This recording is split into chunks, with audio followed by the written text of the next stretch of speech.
Hi, I'm Diana Shiflett, and I'm the author of Spiritual Practices in Community, Drawing Groups into the Heart of God. I'm here at IV Press today, and I'm at the bookshelf of IV Press, and I'm getting to look at some books.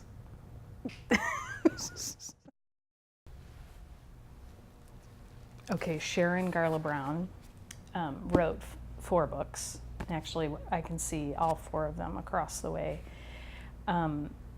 4 or 5 years ago when the first one came out, called Sensible Shoes, I don't know how I got it in my hands, but I could not put the book down, and I loved it. I was excited each morning as I would get up and want to read about her characters and the next thing that was happening in their lives. And she does this a great way of flashing back in their lives and explaining why or how they've become who they've become as women. And these 4 women meet on a spiritual retreat, and they go deep in relationship with one another, but they also go really deep with God. And actually her books probably encouraged me, catapulted me forward into wanting to write my book, because I took her 4 books, and the women that were meeting with me every Tuesday morning started wanting to be there every Tuesday morning and wanting the next book to come out that Sharon was writing. And so as I watched these women come alive, they were kind of mirroring and mimicking the lives of the women in the book, and we were all just watching ourselves grow deeply, spiritually, in relationship with one another. It was such a beautiful thing that I can highly recommend any one of Sharon Garlough Brown's book, and we are all excited about her next book that's coming out, even though it's a whole new storyline. She's a great writer, and she really encourages people to draw into the heart of God, even though it's a novel and she's just telling a story, but it's a beautiful story about who you can be in the presence of God. So, good books.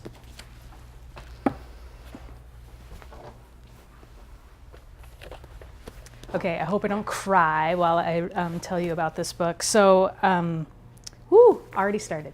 So, Beth Leach, I just want to say thank you, number 1, for writing this book. This is a book about women in ministry, and I've been a woman in ministry for 23 years, and I thought I knew everything about being a woman in ministry. And the reality is, she named my story as I read this book, and I was connected to her through email, and as I wrote to her, I said, I'm on page 5 and I'm weeping because I'm in the midst of it. I'm in the midst of the battle of being a woman in ministry, and knowing that there's someone else who has gone before me, someone else who has blazed the trail.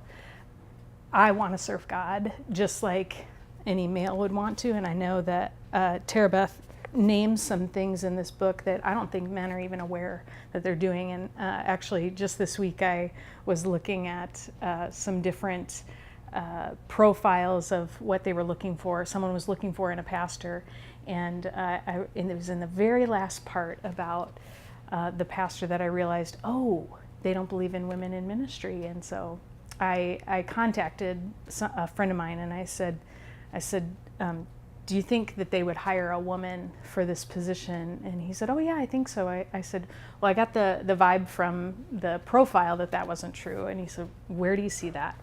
And it was the very last line about this pastor will lead the men's ministry and oversee the women's ministry. Very, very hidden. And he's actually Korean, and I said, you probably pick up on racial things like this that I don't pick up on. But as women in ministry, Beth does an excellent job of naming the things. I've already read this cover to cover, encouraged her to do a daily journal, devotional on this as well, and I've already passed the book on to someone else so that they can be encouraged and emboldened to serve Christ as well.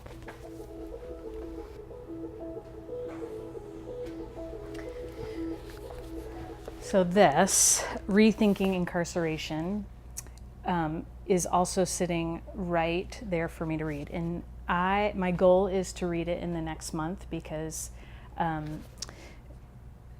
Dominique and I are going to be speaking on the same day in the same location, and I've been wanting to read it, but I want to make sure that I've read it by the time I'm sitting in his amazing presence. I've heard so many good things about this book, so it's about to be read by me.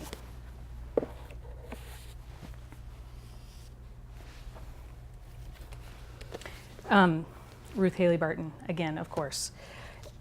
She is one of the people that you should read her book in conjunction with my book so that you really can go the depths of spiritual practices before you're leading them with others. So Sacred Rhythms, we did this with our Board of Spiritual Life for a whole year. We did one chapter a month and walked through this whole book, and it was just really great to allow your leadership in your church to go deeper.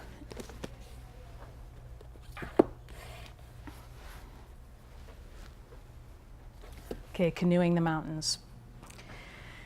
We are canoeing the mountains at our church right now. And you're thinking, what does canoeing the mountains mean? Here's what canoeing the mountains means.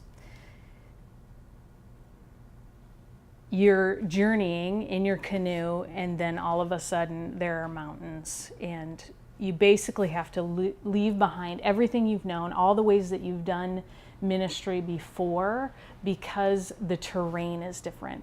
And I will say right now, the terrain has changed so much, even in the last 3 years of ministry. I won't say fully due to technology, but technology plays into it, but also how important other things in life have become. Church is no longer the hub of life and society. And so we are now learning how to do the terrain where church is kind of last on the optional list. So this is a great book if you're trying to do ministry differently. It's a theory book. It's not something that's going to give you a whole bunch of practical things to specifically do, but what it does is it names what is happening and how you can change your mindset so that you're not feeling overwhelmed by the idea of you can't lead the same way that you could 20 years ago. Great book. I could just sit here all day. Actually, the last time I was here, I sat here for 2.5 hours and read books. Thanks.